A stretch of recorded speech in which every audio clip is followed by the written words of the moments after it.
Amém. Irmão, eu queria te convidar agora, nesse momento, a curvar sua cabeça. Nós vamos orar. Senhor Deus e Pai, em nome de Cristo Jesus, Deus. Obrigado, Senhor, porque o Senhor está aqui. Obrigado, Deus, porque nós só estamos aqui porque o Senhor está aqui.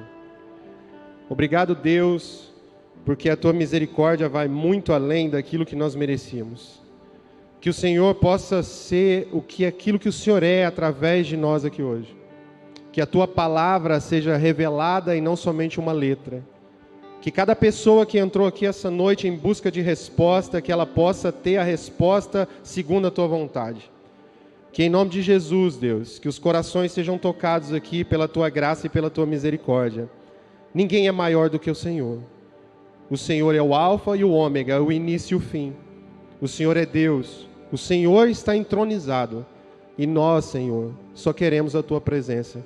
Por isso, seja bem-vindo, Espírito Santo de Deus. Tenha liberdade nesse lugar para fazer tudo aquilo que você quer fazer em nome de Jesus. Amém, amém, amém. Irmãos, essa noite eu quero compartilhar com vocês acerca de perseverança. Pode colocar o tema ali para mim, por favor. O tema é persevere e não desista. Irmão, entenda uma coisa, perseverança é diferente de esperança. Porque esperança é aquilo que eu espero que aconteça segundo a natureza de Cristo que me foi revelada. Então a esperança que nós temos é que a nossa casa seja restaurada.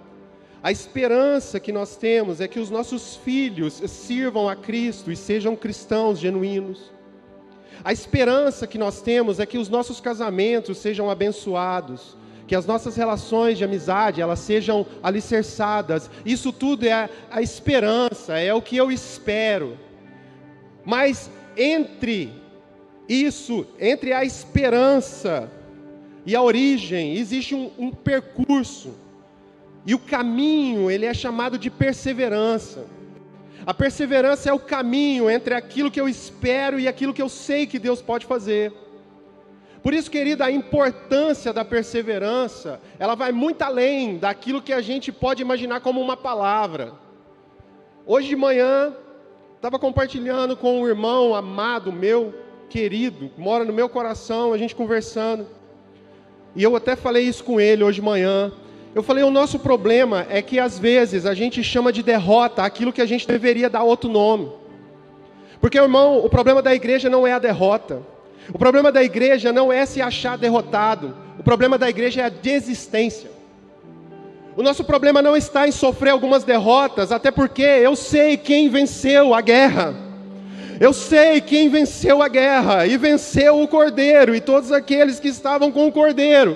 Existe uma guerra ganha, mas ser derrotado em algumas batalhas faz parte do processo. O que eu não posso é desistir. Até porque, irmão, é necessário algumas derrotas para que eu entenda quem venceu a guerra. Porque quando eu sou derrotado na minha miséria, quando eu sou derrotado, que eu sou falho, aí eu entendo a grandeza de um Deus perfeito. Porque quando eu sofro uma derrota, naquilo que eu tanto desejava, naquilo que eu tanto almejava, que eu consigo entender a grandeza de quem venceu uma guerra e disse, a minha graça te basta. Porque esse processo de perseverança é um processo que nos faz não desistir. Não tem problema ter derrota, vamos ter derrota sim. Batalhas virão, Jesus disse, nesse mundo vocês terão aflições, mas tem bom ânimo, porque eu venci o mundo.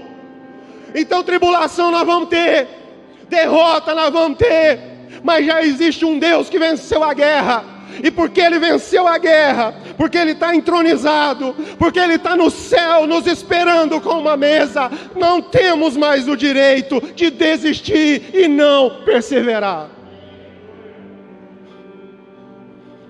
As derrotas não nos param, as derrotas simplesmente revelam aquilo que nós somos.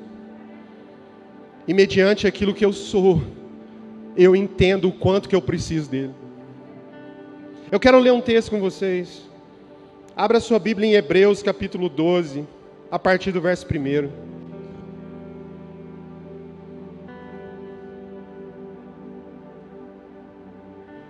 Hebreus capítulo 12, a partir do verso 1.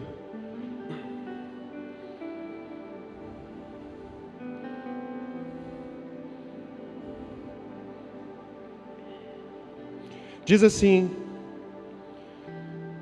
portanto, visto que nós também estamos rodeados de tão grande nuvem de testemunhas, deixemos todo o embaraço e pecado que tão de perto nos rodeia, e corramos com perseverança a carreira que nos está proposta, olhando firmemente para Jesus, autor e consumador da nossa fé, o qual, pela alegria que lhe estava proposta, suportou a cruz, desprezando a afronta, e está assentado à direita do trono de Deus.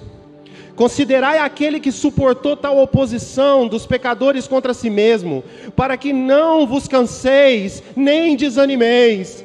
Ainda não resististes até o ponto de derramar o próprio sangue, combatendo contra o pecado. Irmão, esse texto ele começa a nos dizer a respeito de ter a perseverança, deixando algumas coisas. E quando ele diz, deixa para trás o embaraço, porque estamos cercados de uma nuvem de testemunhas. Irmão, entenda uma coisa: a igreja precisa começar a entender que o papel dela é glorificar Deus e não envergonhar o Evangelho. Nós somos testemunhos. Tem muita gente que fala muito, mas não vive nada. Tem muita gente que prega muito, mas a vida dele não condiz com o que prega. Isso é um perigo sobre a igreja, a falta de entendimento do que é o Evangelho. Isso envergonha o Evangelho. A nação brasileira tem sido constantemente envergonhada por não entender o Evangelho. A Bíblia diz em Oséias que o povo padece por falta de entendimento. Então, às vezes, aquilo que a gente chama de Deus não tem nada a ver com Deus que é Pai de nosso Senhor Jesus Cristo. E nós somos testemunhos disso, e precisamos ter essa responsabilidade, e precisamos deixar algumas coisas para trás, para que a perseverança faça parte do nosso destino. E a primeira coisa que o texto diz, deixa para trás o embaraço. Irmão, não tem como eu sair do lugar se eu não deixar as coisas para trás. E o embaraço é uma das coisas que prende a gente na caminhada. O que tem de gente há 20, 30 anos, ouvindo o Evangelho e é todo embaraçado. Está até hoje na fila da bênção, querendo que a gente ore para ele curar a dor de cabeça. Irmão, quando é que você vai orar por alguém? Quando é que você vai orar pela sua família? Quando é que você vai se colocar na frente de batalha? Deixa o embaraço para trás. As coisas que ficaram, prossegue para o alvo. Prossegue para o alvo. Sabe uma das coisas que embaraça a igreja? O medo. O medo, os traumas. Todo mundo aqui tem trauma em alguma área, irmão. Não vem falar para mim que não tem, porque tem. Nós temos traumas, feridas. Temos circunstâncias que nos marcaram e isso nos deixa com medo. Mas a Bíblia nos ensina, através da vida de Moisés. Moisés foi chamado para libertar o povo. Então Deus chama Moisés e diz para Moisés: o que você tem na tua mão, Moisés? Moisés tinha um cajado, uma vara, um pedaço de pau. Então a primeira lição para você aqui essa noite, começa com aquilo que você tem. O que Deus já te entregou? O que já está na tua mão? Todo mundo já tem algo que Deus entregou. Não fique esperando aquilo que você acha que é necessário para a guerra. Comece com aquilo que você já tem. Moisés, o que você tem na tua mão? Eu tenho um cajado, pois Moisés, esse cajado vai abrir o mar, para que uma nação passe, porque para mim, Moisés, um pedaço de pau e uma arma nuclear tem o mesmo valor, porque eu sou Deus e eu faço do jeito que eu quiser. Sabe de uma coisa, irmão? Moisés com o cajado na mão, começou a questionar Deus. Eu sou gago, o Senhor me chamou, mas eu não sei conversar, eu não sei falar, Deus. E Deus então olhou para Moisés e falou assim: Moisés, pega esse cajado que você tem na mão, joga ele no chão. Moisés pegou o cajado, jogou no chão. Quando o cajado caiu no chão, a Bíblia diz que o cajado se transformou numa serpente. Agora entenda uma coisa aqui no espírito. a serpente era o símbolo do Egito. E Moisés tinha sido criado pela filha de Faraó. E aos 40 anos, Moisés tinha matado um egípcio, porque ele tinha matado um hebreu. Então Moisés foi lá, matou e foi perseguido e foi para fora. Então aquilo era um trauma na vida de Moisés, era o trauma do Egito. Quando ele olhou para a serpente, a Bíblia diz que ele se afastou, e Deus falou para ele: põe a mão na serpente, pega a serpente. O Senhor está dizendo para você aqui essa noite: aquilo que te causou trauma lá atrás, não adianta você correr, não adianta você ficar com medo, larga esse embaraço, põe a mão nesse problema, e eu vou mostrar para você o que eu posso fazer. A Bíblia diz que Moisés pegou a serpente. Quando ele pôs a mão, a Bíblia diz que novamente ela se transformou num cajado. O mesmo cajado que ia abrir o mar vermelho para o povo passar. O Senhor está dizendo para você aqui essa noite: os traumas do passado da sua vida, se você acreditar em mim, eu posso tornar isso ferramenta de libertação para toda a sua geração. Põe a mão. Deixa o embaraço. Deixa o medo. O que mais que faz a gente parar? Rejeição. Nós estamos vivendo uma geração muito complicada na sua questão sociológica. Se você pegar os meninos de hoje, na faixa de 12 a 15 anos, e compará-los com uma geração de 15 anos atrás, você vai ver que tem diferenças gritantes entre eles. Essa geração de hoje é uma geração que tem muitos problemas na alma. É uma geração que são filhos de pais que já começaram a ter problema. Então eles têm muito problema. Nós temos uma geração que tem sérios problemas com rejeição. Muitos de nós, da minha geração, tem problema com rejeição. Mas por que a gente não é curado? Por que a gente não deixa esse embaraço? Porque a gente não lê a Bíblia. Porque se eu ler a Bíblia, eu vou ver a história de um menino chamado José. José do Egito. Que quando teve um sonho, e que Deus deu um sonho para ele, que ele olhou lá e viu os feixes de trigo se levantando, e um feixe levantou no meio, e os outros em volta se curvaram a ele. Ele olhou e entendeu no sonho que Deus ia colocá-lo num lugar alto, e que os seus irmãos iam estar debaixo dessa bênção. Ele recebeu uma promessa de Deus, assim como muitos de vocês que estão aqui. Eu não sei quem é, mas Deus está me mostrando uma pessoa aqui que recebeu muita promessa de Deus, muita promessa desde criança. E está parado por causa da rejeição. José teve o sonho, e quando ele contou o sonho para o pai e para os irmãos, José foi jogado fora.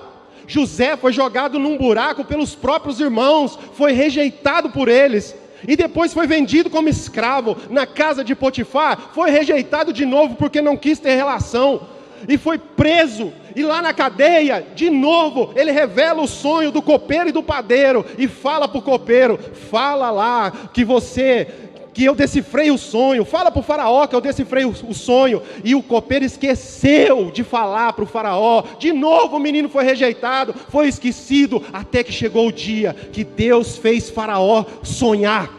E faraó sonhou que umas vaquinhas magras engoliam umas vaquinhas gordas, com umas espigas cheias de grão, engoliam umas espiguinhas lá, sem grão, e o faraó ficou doido e falou assim: eu preciso que alguém decifre esse sonho. E aí então chegou o dia de José, que não parou na rejeição. O que Deus te prometeu, o que Deus já falou com você e está falando com a sua casa, e você está parado na rejeição. Ah, pastor, mas o José do Egito, o José do Egito é o cara assim, né?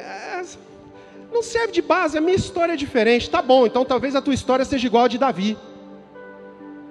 A Bíblia diz que o profeta, Deus falou para o profeta, falou: Samuel, pega o chofar, enche de azeite e vai na casa de Jessé, porque lá nessa casa eu estou criando um rei para mim.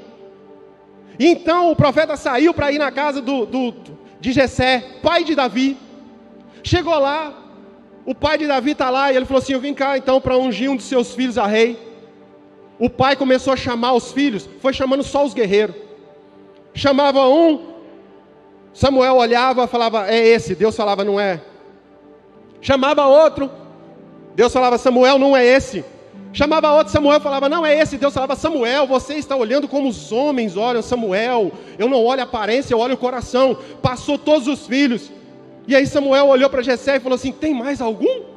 Aí ele falou, é mesmo, lembrei, tem um catarrento lá cuidando das ovelhas, tem um menininho com estilingue, mas ele está meio fedido. Deixa eu te falar uma coisa, tem sérios fundamentos teológicos que diz que Davi podia ser um filho bastardo, porque ele escreveu o Salmo 51 e ele disse, em pecado eu fui gerado, e a Bíblia diz que ele era ruivo, agora o povo daquela época era tudo moreno. Pode ser que ele tenha sido fruto de um adultério da mãe, e o pai então o rejeitava e o colocava de trás das malhadas. Davi foi rejeitado e esquecido no dia que Deus foi ungir ele.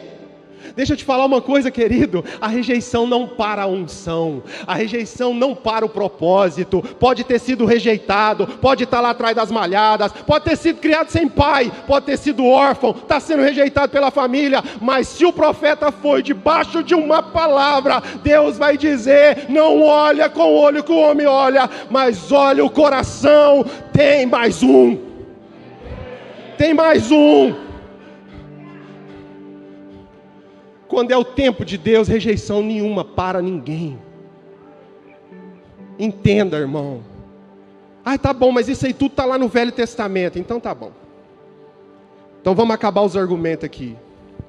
Jesus nasceu, foi criado na casa de José e Maria, começou o seu ministério aos 30 anos, fez milagres, curou cegos, curou coxos, multiplicou pão.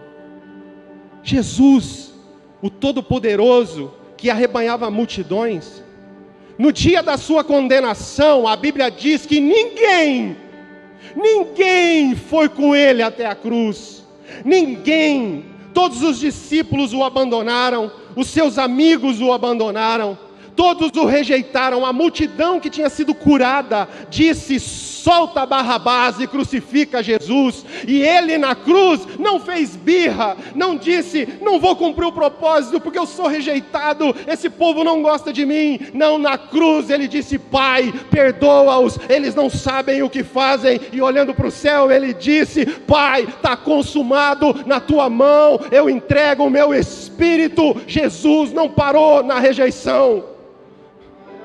E porque Jesus não parou na rejeição, todo nome no céu, na terra e debaixo da terra tem que se curvar a um só nome, o nome de Jesus o Cristo. Deixa o embaraço para trás, deixa o embaraço para trás, deixa a rejeição para trás, deixa a impaciência. Irmão, a gente vive um povo impaciente, a geração fast food. A Bíblia diz que primeiro vem a erva, depois a espiga, e depois o grão na espiga. É processo, são processos. E se você for impaciente, pode ser que você seja que nem Moisés.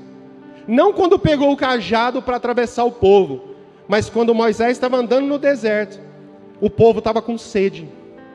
E aí o povo então diz para Moisés, nós estamos com sede. E sempre que o povo estava com sede, Deus falava para Moisés, Moisés, bate o cajado na pedra. E a água saía da pedra, era comum. Só que teve um dia que o povo com sede, Moisés pegou o cajado para bater na rocha. E aí então Deus fala para Moisés, hoje não. Hoje você não vai bater na rocha. Hoje você vai falar com a rocha. Só que Moisés, na pressão do povo, dizendo, nós queremos beber água, nós estamos com sede. Moisés ficou impaciente, e o que ele fez? Ele bateu na rocha. E aí sabe o que aconteceu? Saiu água. Porque Deus não vai parar de ser misericordioso com as pessoas, porque você é impaciente, mas a tua impaciência pode te tirar do propósito de Deus.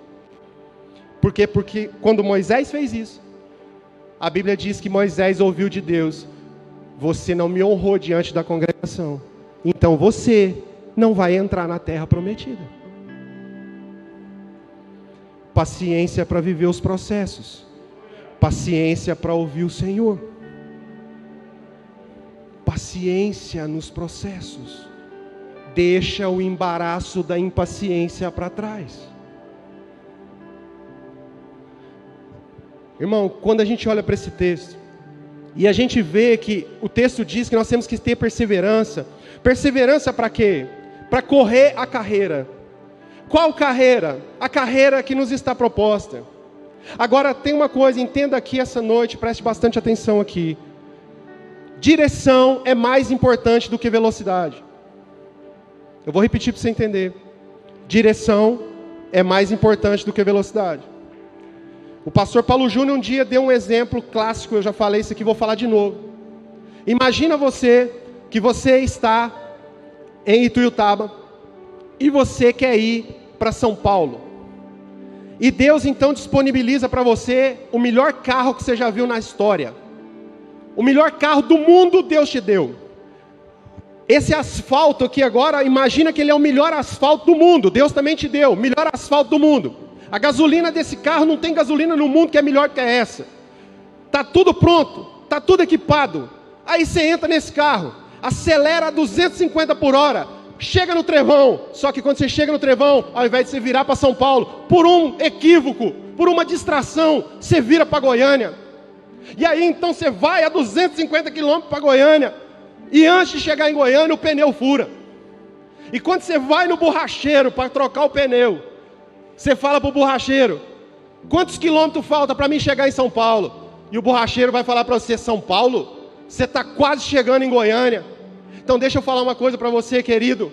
A direção é muito mais importante que a velocidade. Porque às vezes você tem muito dom, você tem muito dinheiro. Talvez você é uma pessoa que tem muita influência, você é muito estudado, você tem muita velocidade. Mas se você estiver na direção errada, quanto mais você usar isso, mais longe do destino de Deus você vai ficar. Então a minha oração, muitas vezes, é para Deus furar o pneu de alguns irmãos. Olha os irmãos com a cara, silêncio da morte. Tem gente que eu olho e falo assim: Deus, só tem um jeito dele voltar para o propósito. Fura o pneu desse carro. Faz essa pessoa parar. Bota um problema na frente dele. Porque quando ele parar, ele vai ver que a velocidade estava levando ele muito longe da direção que Deus tinha dado. Gente, tem irmão, as irmãs que vai saber o que eu vou falar aqui. Tem irmã que ora para o marido ficar bom. O marido está doente. Teve uma irmã uma vez que falou para nós, falou assim: ó, vamos orar, meu marido está doente. E eu queria que ele ficasse curado. Olha que oração nobre, né? Nobre. E o marido dela, no período que estava doente, vinha na igreja tudo quanto é coisa, você puder imaginar. Se falasse que ia ter aqui limpeza, ele vinha, nem que seja para sentar aqui para orar, ele vinha. Tudo ele vinha na igreja, ele ia no PG, a gente ia fazer comunhão, ele ia, tudo ele estava, porque estava doente, e aí ele estava tudo. Aí ele sarou, não veio mais para a igreja, voltou para o bordel, voltou para a vida lascada, voltou para tudo quanto é coisa. Aí a irmã veio conversar, falou: olha só como é que tá essas coisas. Falei: não, irmã, mas serviu para mim, eu aprendi uma lição. Porque tem uns irmãos que quando vier nessas condições assim, eu não vou orar na frente dele não para ele não escandalizar, mas eu vou orar baixinho e falar assim: Deus, deixa ele assim. Deixa ele assim, que assim tá bom. Porque assim ele está temente ao Senhor, assim ele está um homem de oração, assim ele está um marido bom. Porque aí fica um marido bom, que aí fica bonzinho com a mulher, que ele está com medo de morrer, né? Fica ali. Não, tem uns que você tem que falar: não, Deus, deixa ele de jeito mesmo. Porque se ele sarar, fica ruim. Se sarar, fica ruim demais. Então tem que furar o pneu desse homem para ele entender que a velocidade não é mais importante que a direção. Porque deixa eu te falar um negócio. Está demorando, não quer dizer que você está perdido. Porque às vezes tem gente que está chegando depressa demais, mas está chegando no lugar errado. E tem gente que está demorando e nós estamos achando que ele está perdido, mas ele está muito mais achado do que você pode imaginar. Porque mesmo devagar, ele está indo para o rumo certo. Então antes de você ter um carro bom e ter que furar o pneu, antes Deus tivesse te dado uma carroça velha com um cavalo velho, mas você estivesse na direção, não estivesse errando o rumo. Porque a gente precisa ir na direção correta. Jesus, quando chegou lá, Lázaro, recebeu a notícia que Lázaro tinha morrido. Ó, seu amigo Lázaro morreu. Ele falou: então tá bom, nós vamos esperar mais um pouco aqui. Chegou no quarto dia. Quando ele chegou no quarto dia, as irmãs falaram assim: pô, Jesus, se o senhor tivesse vindo antes, o que ela estava falando? Jesus, você demorou. Irmão, Jesus não demorou. Porque Jesus não estava perdido. E porque Jesus não estava perdido, Lázaro foi achado. E porque Lázaro foi achado, ele ouviu Jesus dizer: Lázaro, sai para fora, ressuscita Lázaro. Deixa eu te falar uma coisa aqui essa noite, querido. Jesus não está demorando a tua vida. Jesus não está perdido, porque no tempo certo ele chega e diz para você: ressuscita, sai desse lugar. Velocidade não é mais importante do que direção. Muito mais importante é a direção. Segue no caminho correto. E o texto também nos diz: correr para onde? Que nós devemos correr? Correr no caminho proposto. Qual que é o caminho proposto por Jesus? Aquele que quiser vir após mim, aquele que quiser vir após mim, tome a sua cruz e me... Então o caminho proposto é o caminho da onde, irmão? Fala para mim, caminho da cruz.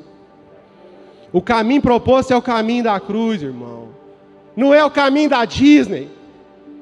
Não é o caminho do sucesso. Porque tudo isso pode fazer parte da sua vida, mas o caminho proposto por Jesus é o caminho da cruz. O nosso problema é que a gente quer correr a carreira, mas a gente não quer a cruz para correr a carreira. Tem um pastor amigo meu de Uberlândia, e ele conta um episódio muito engraçado. Ele disse que um dia estava lá na casa dele, chegou uma irmã, que já frequentava a igreja há muito tempo, falou assim: ô pastor, hoje eu vim aqui para o senhor fazer uma oração, porque o meu marido, ele não vem na igreja, o meu marido é uma pessoa difícil demais, e nós compramos uma padaria agora, e o trem está difícil de mexer, eu não estou suportando. Ora para ele se tornar um homem de Deus. E o pastor disse que olhou para ela e falou assim: você tem certeza que você quer essa oração mesmo? Porque, irmão, entenda uma coisa. Se eu orar para ele virar um homem de Deus e Deus ouvir, você vai entender o que é um homem de Deus. Ela: que é isso? Pode orar. Meu desejo é que ele vire um homem de Deus. Muitas mulheres aqui estão nisso aqui. Ah, meu marido tem que ser um homem de Deus. Ela orou. Uma semana depois ela já chegou lá, já começou a falar com o pastor. Falou: pastor, o que é isso? O homem já falou que quer vir na igreja, mudou de repente do nada. No culto no domingo o homem está lá, já foi lá na igreja. Já Deus começou a mostrar que ouviu oração. Chegou lá, ele ouviu o evangelho, no mesmo dia ele aceitou Jesus. Aceitou Jesus, chorou, e a mulher vibrou: aleluia, Deus ouviu a minha oração. E ele foi embora para casa. Quando ele chegou em casa, ele falou para ela: nós vamos vender a padaria, vamos vender o carro, vamos vender a casa, e nós vamos para as missões. Nós vamos lá para o Nordeste. Deus falou para mim que eu sou um homem de Deus e eu quero ir lá para o Nordeste. A mulher ficou doida. Falou: o quê? Não, você é doida? Não, você é doido? Eu vou vender o comércio, vender tudo. Foi no pastor. Chegou no pastor falando: esse homem ficou doido. Quer vender os trem tudo, quer ir embora para as missões. Ele falou: você falou que você queria um homem de Deus. Ela falou: mas essa oração não tem jeito de desorar não, porque aí não vai dar muito certo não. Foi embora para casa. 15 dias depois chegou a notícia. O homem foi lá falar com o pastor. Chegou lá e falou assim: pastor, lembra da padaria que nós compramos? Ele falou: lembro. Pois é, eu estava reformando a padaria porque eu vou vender a padaria. Coloquei um pedreiro lá. Essa semana eu cheguei lá em casa mais cedo um pouquinho e tive uma surpresa. A minha mulher estava me traindo com o pedreiro. Era com o pedreiro, não era com o mendigo, tá? Tá? Vai ser outra coisa, né? Tava com o pedreiro. Aí o pastor falou para ele, falou assim: eu já sabia, irmão, não que ela ia te trair, mas eu sabia que ela queria correr uma carreira sem carregar a cruz. Ela queria que você virasse um homem de Deus sem ela virar o Cristo. Ela não suportou ter um Cristo dentro de casa, porque ela não entendeu o que é carregar a cruz e seguir Jesus. Porque às vezes você acha que carregar a cruz é quando a pessoa está te dando trabalho. Não, muitas vezes carregar a cruz é quando essa pessoa se converte aos caminhos de Jesus e você agora tem que renunciar junto com ela. É verdade. Irmão, o caminho proposto é um só. Vamos para a cruz. aquele que quiser me seguir, toma a tua cruz e vem após mim. Quem é o caminho? Jesus é o caminho. Ele disse, eu sou o caminho. Eu sou o caminho. Não tem outro caminho, irmão. A gente reúne aqui para quê? Fala a verdade, irmão. A gente reúne aqui para quê? O que você tem na cabeça quando a gente reúne aqui? Eu vou te falar uma coisa que eu falei para o Saulo. A gente estava conversando sábado. Foi ontem, né? Se a gente não começar a pensar o evangelho a partir de família, a gente não vai completar a carreira junto. Porque a gente pensa o evangelho a partir de denominação e de bênção. Eu sou do sal da terra, vou lá para Deus me abençoar. Mas o evangelho não é esse. O evangelho é, lá naquele lugar que se chama sal da terra, tem uma mesa, onde uma família se reúne. E a partir dessa família, você vai entender a minha natureza.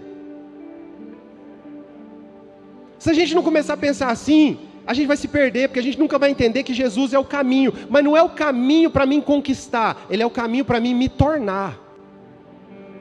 Eu preciso me tornar aquilo que Cristo é. Ele é o caminho para mim me tornar aquilo que Ele é. E esse caminho, querido, é o caminho que Ele diz que Ele é. O texto diz que Ele é o autor e consumador da fé. Então vamos pegar só o autor. Eu já estou quase encerrando. Se o irmão quiser subir. Ele é o autor. Agora entenda uma coisa aqui. A gente quer muita autoridade. Presta bastante atenção aqui, irmãos. Pode deixar os irmãozinhos lá. A gente quer autoridade em tudo. Você já viu igreja que gosta de expulsar muito capeta? Ah, vocês não viram isso, né? Vocês nunca passaram em outro lugar, né? Aleluia. Sim ou não, irmão? Eu lembro que, antes de eu me converter, eu lembro que eu fui um dia num lugar onde tinha uma irmãzinha que orava. Aí o pessoal ia lá para orar, glória a Deus, bênção de Deus. Mas eu não esqueço de uma frase. A pessoa que estava me levando lá, falou assim, ela tem uma autoridade para expulsar demônio. Eu fiquei com aquilo na cabeça, né? Falei, autoridade para expulsar demônio. Aí eu vim, me converti, comecei a entender o evangelho. Comecei a entender que a igreja quer autoridade sem conhecer o autor. Porque a palavra autoridade vem do autor, querido. Sabe que dia que você vai ter autoridade? O dia que você conhecer o autor. Sabe por quê? Porque o autor vai dizer para você que você é filho. E a gente expulsa demônio não é pelo poder da autoridade. É pela nossa natureza de filho. Ah, como é que é isso, pastor? A Bíblia diz que Jesus, quando foi ser enviado para a terra, Deus o fez menor um pouco do que os anjos. Então, raciocina comigo aqui, se Jesus veio menor do que os anjos, e os demônios são anjos caídos, então Jesus, teoricamente, teria menos poder do que os demônios. Sim ou não, irmão? Pode falar, se tiver com dúvida, vamos raciocinar. Se ele é menor do que os anjos, e os demônios é anjo caído, então Jesus tinha menos poder que os anjos, sim ou não? E por que aonde ele chegava, que ele punha o pé, não sobrava um capeta?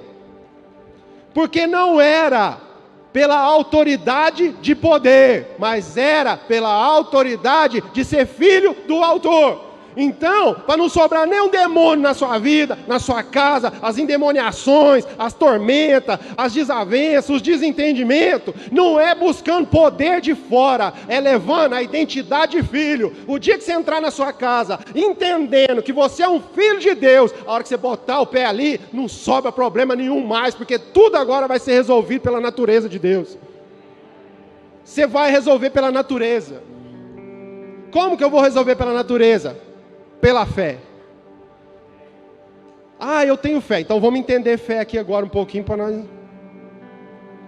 Irmão, a gente imagina fé o seguinte.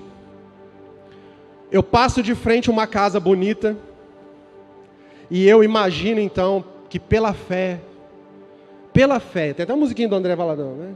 Pela fé, né? Eu não vou cantar não, aleluia, né? Obrigado, Senhor.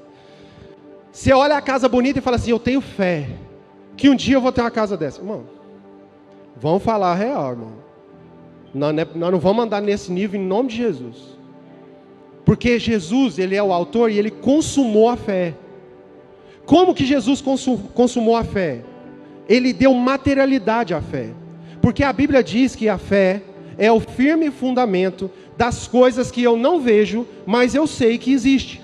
Então, quando Jesus veio e deu materialidade à fé, Ele consumou a fé, então Ele agora tornou visível a fé que eu preciso entender que existe dentro de mim. Então a fé é um firme fundamento das coisas que eu não vejo do lado de fora, porque eu tenho que entender que ela existe do lado de dentro. Então quando uma mãe está lá com problema com os filhos, que os filhos não tá dando certo, os meninos estão drogando, os meninos estão prostituindo, as coisas não estão dando certo, e a mãe não conseguiu ser aquela mãe presente, carrega muita culpa, porque não conseguiu fazer o que uma mãe tinha que fazer. Pela fé agora, ela precisa entender que dentro dela existe um Cristo capaz de transformar todas essas atitudes. E se ela era uma mãe que não amava, então agora ela é uma mãe que ama. Se era uma esposa que não gostava do marido, não tinha dificuldade, pela fé existe uma mulher lá dentro, um Cristo que é capaz de amar. É pela fé da materialidade daquilo que a gente tem do lado de dentro. Você não vê, mas existe dentro de você um Cristo capaz de mudar todas as circunstâncias que você está inserido. Isso é fé, irmão. Isso é fé. Sabe, às vezes a gente aconselha famílias, casamento destruído, e a pessoa fala assim: eu tenho fé que vai dar certo. E eu pergunto para ela: aonde está essa fé? Irmão, aonde está essa fé? Você vai perseverar em qual fé? Na fé que alguém vai lá resolver para você? Na fé que você vai sair daqui hoje e você vai chegar lá na sua casa ou no seu trabalho e aquele problema não vai estar mais lá, aquela pessoa vai estar totalmente mudada? É essa fé que a gente tem. Quando a gente faz uma oração, a gente ora para quê? Para Deus mudar o quê? Mudar a pessoa? Não, querido.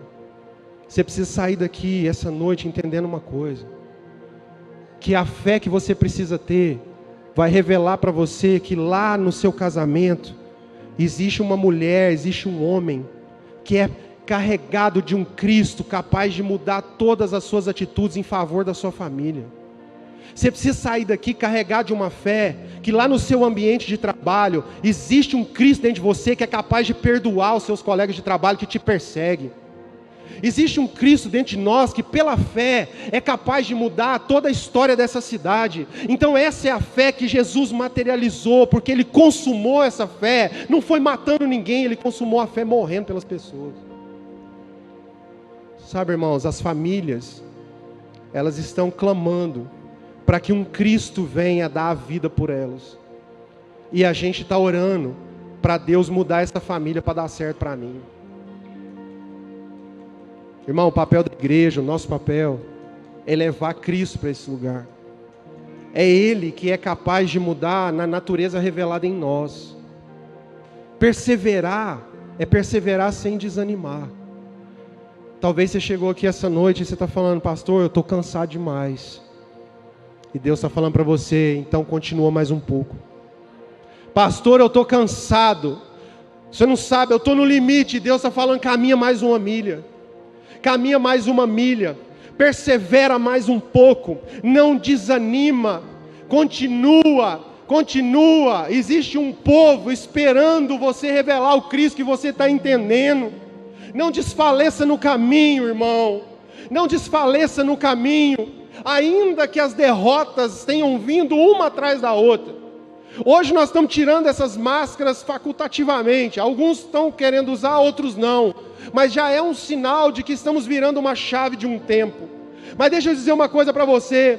Quantos de nós aqui não perdeu pessoas queridas? Pessoas familiares, amigos, às vezes pai, mãe, avô, avó. Pessoas que na pandemia nos deixaram e foram para a glória de Deus, mas que estão fazendo muita falta em nós. São derrotas aparentes, são batalhas que nós aparentemente fomos derrotados, mas deixa eu dizer uma coisa para você: você está sentado aqui essa noite, ouvindo essa mensagem, e eu não sei qual parte que vai servir para você, mas é para dizer para você que até agora você não desistiu, e não é agora que você vai desistir. Não é hoje que você vai desistir, porque às vezes você chegou aqui essa noite falando assim: hoje é o último dia. Hoje, se Deus não falar comigo, eu desisto dessa família, eu desisto desse casamento, eu desisto do meu filho. Às vezes você entrou aqui essa noite falando: eu vou sair de casa porque eu não aguento essa família mais. E o Senhor vem aqui para dizer para você: se você não desistiu até agora, não é agora que você vai desistir. Persevera, persevera, continua, anda mais uma milha.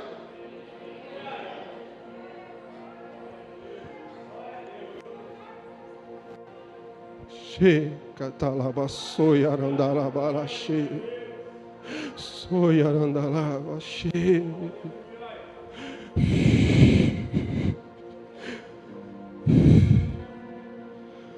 Sabe por que você não pode desistir, irmão? Jesus conta uma parábola e ele diz assim: havia uma figueira que nasceu no meio de uma videira. Figueira produz figo, videira produz uva. Ele fala de alguém que nasceu num lugar de pessoas diferentes. Nasceu na mesma temperatura, no mesmo solo, na mesma irrigação, mas é diferente dos outros. E por 3 anos, então, essa figueira, a Bíblia diz que ela não frutificou. E o dono da vinha, então, disse para o viticultor: o dono da vinha é Deus, disse para o viticultor, que é o Jesus, nosso Senhor, disse: pega e corta, arranca, joga fora, porque não está dando fruto. Tem todas as condições, mas não está dando fruto. E a Bíblia diz que o viticultor, Jesus, disse: dá mais um ano, dá mais um ano. Sabe por que Jesus diz dá mais um ano? Porque Ele já se envolveu com você demais. Porque durante todo esse processo Ele viu você sofrer no meio dos diferentes. Ele viu você não entender por que todo mundo dá um fruto de um jeito e você tem que dar um fruto de outro.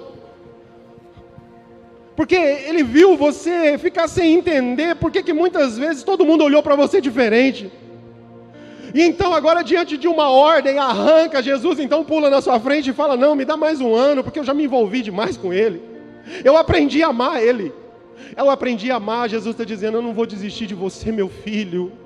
Eu não vou desistir de você. Eu não vou desistir de você. Pai, dá mais um ano para mim. Porque nesse um ano, Pai, eu vou escavar as raízes dele. Escavar as raízes, querido, significa mostrar fundamento. Significa mostrar a profundidade que a gente está. As raízes ficam escondidas. Sabe por que você não pode desistir? Porque a partir de hoje, Deus vai escavar as suas raízes. Deus vai escavar ao seu redor e Ele vai mostrar para você aquilo que você não está vendo. E Ele vai mostrar suas raízes muitas vezes fragilizadas, fracas. E aí então Ele vai dizer, como Ele disse lá no texto, Ele diz: então eu vou colocar esterco. A palavra esterco vem da palavra humus. E a palavra humus vem da palavra humildade. Irmão, a gente não pode desistir, sabe por quê? Porque Deus Ele vai expor as nossas raízes para colocar humildade em nós. Muitas vezes a gente desiste das pessoas por orgulho. A gente desiste da vida por orgulho. A gente desiste da família por orgulho. A gente não quer perseverar porque a gente é orgulhoso. Porque a gente fala: eu não quero mais ser ofendido. Deixa eu dizer uma coisa para você: quem já morreu com Cristo não se ofende mais. Você já foi crucificado com Cristo. Deixa Jesus botar humildade em você. Deixa Ele colocar humildade. E quando Ele fizer isso, você vai entender que você vai frutificar. E porque você vai frutificar, então não desista das pessoas, porque Jesus não desistiu de você. E quando você der fruto, esse fruto vai ser muito valorizado, é muito raro. Porque no lugar, irmão, entenda aqui que todo mundo produz só uma coisa. É lei da oferta e procura. Tem muita coisa da mesma coisa. Não tem muito valor porque é muito comum. Mas uma figueira no meio de uma videira, quando ela produzir, ela não vai produzir um cacho de uva, ela vai produzir um figo. E um figo no lugar onde só tem uva é o fruto diferente. É Deus dizendo para você: eu estou te preparando para você ser valorizado aonde você está, pelo fruto que você vai dar. Você vai dar um fruto diferente na tua casa. Se tem lá, alguém diz que a tua casa é amaldiçoada porque todo mundo divorcia, o teu fruto é fruto de um casamento lindo, maravilhoso. O teu casamento vai ser um testemunho restaurado. Se na tua casa todos os filhos da tua geração são drogados, na tua casa não vão ser abençoados, vão ser pessoas de Deus, vão ser filhos que vão crescer na presença do Senhor, eles vão dar fruto diferente. Persevera e não desiste, persevera e não desiste. Deus está falando com alguém aqui essa noite. Deus está falando com alguém aqui essa noite. Alguém que entrou pronto aqui para desistir de muita coisa.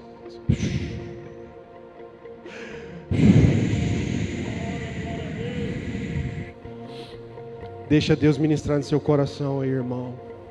Deixa Deus ministrar no seu coração. Ainda que você não esteja entendendo nada, ainda que todo mundo ao seu redor é diferente, talvez você está entrando numa igreja evangélica e você fala: meu Deus, seria o último lugar da vida que eu estaria, porque esse povo é tudo diferente de mim.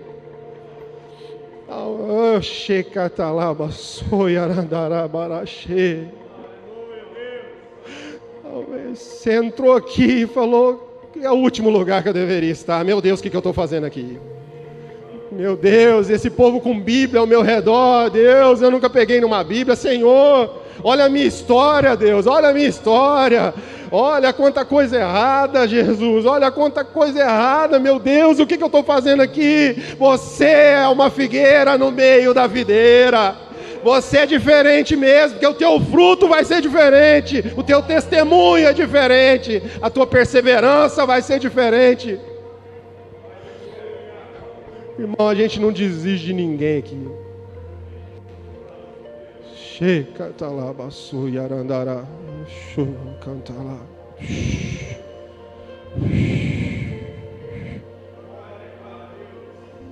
Aqui ninguém desiste de ninguém. Ninguém desiste de ninguém. Por quê? Porque vocês são obrigados a fazer isso? Não. É porque vocês querem ser melhor que os outros? Não. Por que a gente não desiste de ninguém? Porque Jesus não desistiu. Olha, irmão, a nossa caminhada com Jesus, ela tem que ser regada de perseverança. A minha casa, a pastora Jaqueline está aqui, e ela sabe o que eu vou dizer aqui. Quantas derrotas no caminho, né? Quantas vezes a gente se sentiu derrotado, quantas vezes a gente se sentiu paralisado pelas situações. Mas o que nos trouxe até aqui foi entender perseverança. O que nos trouxe até aqui foi não parar nas derrotas e não desistir. E a perseverança continua na nossa casa, até encontrar com Jesus. E é essa palavra que eu quero declarar sobre a sua vida, em nome de Jesus. Amém? Você recebe essa palavra? Aplauda o Senhor.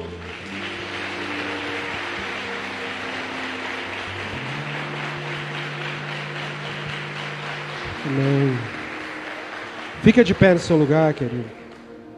Fica de pé no seu lugar.